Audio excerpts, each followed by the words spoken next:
समाजीकरण प्रक्रिया जिसको हम लोग इंग्लिश में सोशलाइजेशन प्रोसेस कहते हैं। तो ये चैप्टर पे बहुत इजी है। चलिए देखते हैं कि इसमें कैसे क्वेश्चन देखने को मिलता है। पहला क्वेश्चन है आपका, सामाजिक व्यक्तित्व का विकास करने वाली प्रक्रिया कहलाती है समाजीकरण। पहला ऑप्शन। दूसरा ऑप्शन व्यक्तिकरण, तीसरा ऑप्शन उदारीकरण और चौथा ऑप्शन निजीकरण। तो हमारा करेक्ट आंसर क्या हो जाएगा? तो ऑब्वियसली आंसर ए जो रहेगा करेक्ट आंसर हो जाएगा। सामाजिक व्यक्तित्व का विकास करने वाली जो प्रक्रिया होती है उसे हमें समाजीकरण कहते हैं। नेक्स्ट है, किसी बालक के समाजीकरण में धर्म का महत्व है, आदर्शों में, अनुकरण में, संस्कार में, ये सभी में। तो ऑब्वियसली आंसर डी हो जाएगा। ठीक है। नेक्स्ट है, किसी बच्चे में समाजीकरण होता है, पूर्व बाल अवस्था में, किशोर अवस्था में, ये सभी। तो इसका आंसर भी हमारा क्या हो जाएगा? आंसर डी हो जाएगा। नेक्स्ट क्वेश्चन है, किसी बालक में समाज द्वारा होने वाला समाजीकरण है। पहला ऑप्शन है धार्मिक कट्टरता, दूसरा है जातीय प्रथा, तीसरा है राजनीतिक विचारधारा है। तो इसका आंसर क्या होगा? इसका आंसर भी ये सभी हो जाएगा, आंसर डी हो जाएगा। नेक्स्ट है, आप अपनी कक्षा के बालकों में समाजीकरण की प्रक्रिया को तेज करना चाहते हैं, तो आपने इनमें से क्या? तो देखिए क्या बोला जा रहा है कि आप अपनी कक्षा के बालकों में समाजीकरण की प्रक्रिया को तेज करना चाहते हैं, तो आप इनमें से क्या कदम उठाएंगे? पहला ऑप्शन है बालकों को स्कूल की परंपराओं से परिचित कराएंगे। दूसरा ऑप्शन है बालकों में सामाजिक आदर्श स्थापित कराएंगे। तीसरा है बालकों में समाज में प्रचलित मान्यताओं के विषय में जानकारी देंगे। तो करेक्ट आंसर क्या हो जाएगा? तो देखिए तीनों स्टेटमेंट बिल्कुल सही है, आंसर डी हो जाएगा यहाँ पे। नेक्स्ट क्वेश्चन है आपका कि आपकी कक्षा में बच्चों के समाजीकरण में आपकी भूमिका है। पहला ऑप्शन है बच्चों को बौद्धिक विकास करने में, दूसरा है बच्चों को गृह कार्य करने में, तीसरा है बच्चों को दंड देने में। तो आंसर क्या होना चाहिए इसका? तो इसका आंसर क्या है कि गृह कार्य करने में या दंड देने में नहीं, बच्चों का बौद्धिक विकास करने में। आंसर ए हो जाएगा यहाँ पे। नेक्स्ट है, बच्चों में के समाजीकरण का मुख्य साधन क्या है? घर, सड़क, मंदिर और तालाब। तो आंसर क्या हो जाएगा यहाँ पे? तो ऑब्वियसली सड़क, तालाब, मंदिर तो नहीं होगा, आंसर ए हो जाएगा इसका करेक्ट आंसर। नेक्स्ट है, इनमें से क्या बच्चों के समाजीकरण में सबसे प्रमुख स्थान रखता है? पहला ऑप्शन है खेल, दूसरा ऑप्शन है अच्छे कपड़े, तीसरा ऑप्शन है बच्चे की सुंदरता, चौथा ऑप्शन है बच्चे के अच्छे पाठ्य पुस्तक। तो देखिए यहाँ पे देखिए, तो बच्चों की समाजीकरण में सबसे प्रमुख स्थान रखता है आपका खेल। बच्चे जो है खेलते हैं तब वहाँ पे अपना मतलब अलग अलग लोगों के साथ, अपने फ्रेंड के साथ। ठीक है, तो ये जो है समाजीकरण का सबसे प्रमुख स्थान रखता है। नेक्स्ट है, बच्चों में खेल समाजीकरण के लिए क्यों आवश्यक है? पहला ऑप्शन है खेल से बच्चों में सुरक्षा की भावना आती है। दूसरा ऑप्शन है खेल से बच्चों में हम की भावना आती है। तीसरा ऑप्शन है खेल से बच्चों में नेतृत्व अनुसरण की भावना आती है। और चौथा ऑप्शन है उपयोग सभी। तो यहाँ पे आंसर क्या हो जाएगा? तो देखिए तो हमारा आंसर डी हो जाएगा कि खेल से बच्चों में सुरक्षा की भावना भी आती है, हम की भावना मतलब साथ में। ठीक है ना। नेक्स्ट है बच्चों का नेतृत्व अनुसरण की भावना आती है। तो ये भी आपका तीनों सही है, यहाँ पे आंसर डी हो जाएगा। नेक्स्ट है, एक शिक्षक होने के नाते आप सामाजिक शिक्षण को क्यों महत्वपूर्ण मानते हैं? पहला ऑप्शन है बच्चों के समाजीकरण में सहायक है। दूसरा ऑप्शन है बच्चों को अच्छे प्रपातांक दिलाने में सहायक है। दूसरा, ये सबसे आसान शिक्षण है। चौथा ऑप्शन है उपयोग में से कोई नहीं। तो देखिए तो हमारा आंसर क्या हो जाएगा? आंसर डी हो जाएगा कि बच्चों के समाजीकरण में सहायक है। ठीक है, तो एक शिक्षक होने के नाते आप सामाजिक शिक्षण को इसलिए महत्वपूर्ण मानते हैं क्योंकि ये बच्चों के समाजीकरण में सहायक है। नेक्स्ट है, आप अपनी कक्षा के बच्चों में समाजीकरण की प्रक्रिया को तेज करने के लिए अपना बर्ताव रखेंगे, कठोर रखेंगे या स्नेह तथा सहानुभूतिपूर्ण या सामान्य, या नेक्स्ट है उपयुक्त में से कोई नहीं। तो अगर हम देखें कठोर जो है नेगेटिव कीवर्ड है, तो ऐसा नहीं रखना है हमें स्नेह तथा सहानुभूतिपूर्ण रखना है। ठीक है।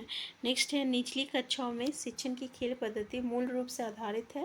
पहला ऑप्शन है शारीरिक शिक्षा कार्यक्रम के सिद्धांत पर। दूसरा ऑप्शन है शिक्षण पद्धतियों के सिद्धांतों पर। तीसरा ऑप्शन है विकास और वृद्धि के मनोवैज्ञानिक सिद्धांतों पर। और चौथा ऑप्शन है शिक्षण के समाज शास्त्रीय सिद्धांतों पर। तो देखिए करेक्ट आंसर क्या होना चाहिए। तो ऑब्वियसली अगर देखिए तो करेक्ट आंसर हमारा आंसर सी हो जाएगा, विकास एवं वृद्धि के मनोवैज्ञानिक सिद्धांतों पर हो जाएगा यहाँ पे। नेक्स्ट क्वेश्चन है, निचली कक्षाओं में शिक्षण की खेल पद्धति आवश्यक है। पहला ऑप्शन है बच्चों के समाजीकरण में, या भूगोल के सिद्धांतों हेतु, या आर्थिक सिद्धांत हेतु, या उपयुक्त में से कोई नहीं। तो करेक्ट आंसर क्या होगा यहाँ पे। तो खेल पद्धति आवश्यक है आपका बच्चों के समाजीकरण पे, ठीक है, बच्चों के समाजीकरण में। नेक्स्ट है, किसी बच्चे में समाजीकरण का प्रथम स्रोत क्या है। पहला ऑप्शन है परिवार, या स्कूल, या मंदिर, या जंगल। तो इसका करेक्ट आंसर हो जाएगा आपका परिवार हो जाएगा, ठीक है। किसी बच्चे में समाजीकरण का प्रथम स्रोत जो है ये आपका परिवार है। नेक्स्ट है, निचली कक्षाओं में बच्चे विभिन्न प्रकार की खेल क्रियाओं में अपने खिलौनों को दूसरों के साथ मिल बांट कर खेलते हैं। इससे बच्चों में समाजीकरण की किस प्रक्रिया का विकास होता है। पहला ऑप्शन है आपका शारीरिक शिक्षा पर आधारित कार्यक्रम का। दूसरा ऑप्शन है आपका विभिन्न प्रकार के शिक्षण पद्धतियों का। तीसरा ऑप्शन है एकता एवं सहयोग की भावना का। तो देखिए विभिन्न प्रकार के खेल क्रियाओं में अपने खिलौने को दूसरों के साथ मिल बांट कर खेलते देखे होंगे आप। तो यहाँ पे एकता एवं सहयोग की भावना आता है, तो आंसर सी हो जाएगा। नेक्स्ट है, आप अपनी कक्षा के बच्चों का सामाजिक, शारीरिक व संवेदनात्मक विकास करना चाहते हैं, तो निम्न में से आप किसका चुनाव करेंगे। पहला ऑप्शन है आप कक्षा को बंद कर सभी बच्चों को उनके घर भेज देंगे। ऐसा तो नहीं करेंगे हम लोग, ठीक है, तो ये तो हटा ही दीजिए। नेक्स्ट है बच्चों को विभिन्न प्रकार की खेल प्रक्रिया सिखाएंगे। और तीसरा ऑप्शन है बच्चों को कक्षा में चुपचाप बैठने के लिए नहीं कहेंगे। तो आंसर बी हो जाएगा यहाँ पे। सबसे पॉजिटिव आंसर क्या हो जाएगा, आंसर बी हो जाएगा। नेक्स्ट है, समाजीकरण की प्रक्रिया में अनुकरण को उपयोगी तथा विकासनात्मक बनाने के लिए आवश्यक तत्व है। अनुकरण मतलब क्या होता है, इमिटेशन होता है इंग्लिश में, ठीक है।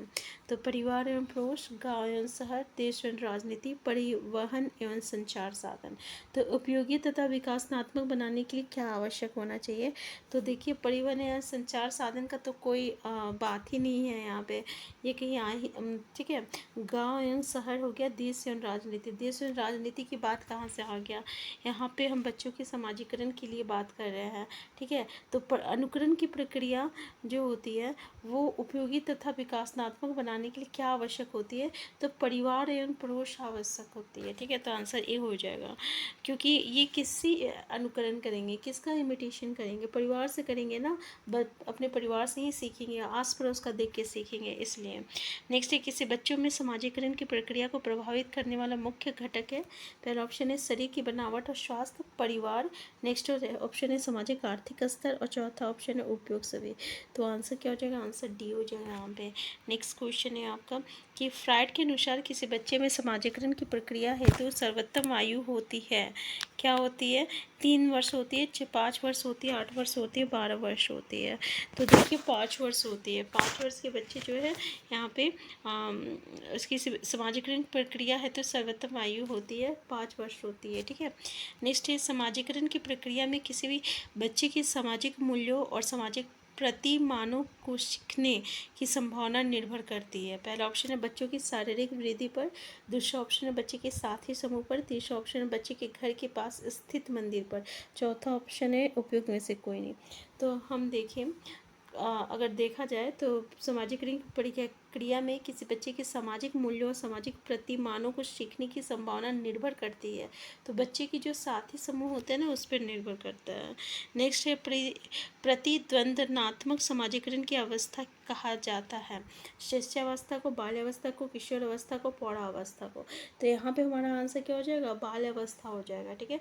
प्रतिद्वंदनात्मक समाजीकरण की व्यवस्था जो होती है ये बाल्यावस्था को हम लोग कहते हैं।